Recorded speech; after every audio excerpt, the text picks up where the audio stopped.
Magandang gabi sa ating lahat. Narito ang weather update sa araw na Miyerkules, July 3, 2024. Wala pa rin naman tayong binabantayan anumang bagyo or low pressure area sa loob at labas ng ating Philippine Area of Responsibility. Pero itong Intertropical Convergence Zone or ITCZ ay nakakapekto dito sa may Western Mindanao pati na rin dito sa may Palawan. Dahil dito asahan natin makakaranas ng maulap na papawirin na may mga kalat-kalat na pag-ulan dito sa may Zamboanga Peninsula, Basilan, Sulu, Tawi-Tawi, pati na rin dito sa may Palawan. Samantala, yung easterlies natin o yung mainit at maaninsangan na hangin na nagagaling sa dagat Pasipiko ang patuloy na umiiral pa rin dito sa eastern section ng ating bansa. Dahil dito sa Metro Manila at nalalabing bahagi ng ating bansa, patuloy tayong makakaranas ng maaliwalas pero mainit at maaninsangan yung tanghali hanggang hapon na may mataas na tsansa ng mga pag-ulan sa hapon at sa gabi dulot nito mga localized thunderstorm.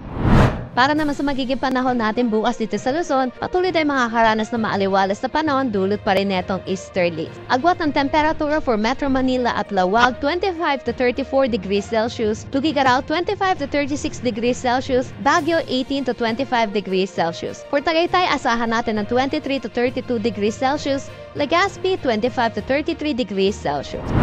Para naman dito sa may Visayas, Palawan at Mindanao, kung makikita po natin, wala nang epekto dito sa Mindanao itong Intertropical Convergence Zone kaya makakaranas na po sila ng maaliwalas na panahon. Agwat ng temperatura for Palawan, 25 to 33 degrees Celsius. Iloilo, asahan natin ang 25 to 32 degrees Celsius. Tacloban, 25 to 33 degrees Celsius. Sa Cebu naman, 26 to 33 degrees Celsius. For Zamboanga, asahan natin ang 24 to 33 degrees Celsius. Cagayan de Oro, 25 to 32 at Davao, 25 to 34 degrees Celsius. Wala naman tayo nakataas na anumang gale warning sa anumang seaboards ng ating bansa.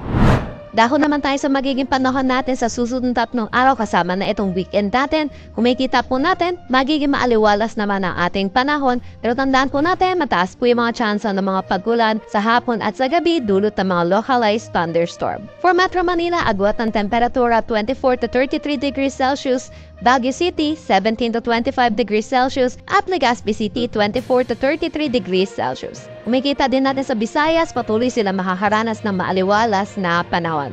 Agwat ng temperatura for Metro Cebu 25 to 33 degrees Celsius, Iloilo City 24 to 33 degrees Celsius, Tacloban City 25 to 33 degrees Celsius. Para naman sa Mindanao, kung makikita po natin, wala nang epekto itong Intertropical Convergence Zone at easterlies na ang makaka-apekto sa kanila. Kaya asahan po natin, magiging maliwalas ang panahon.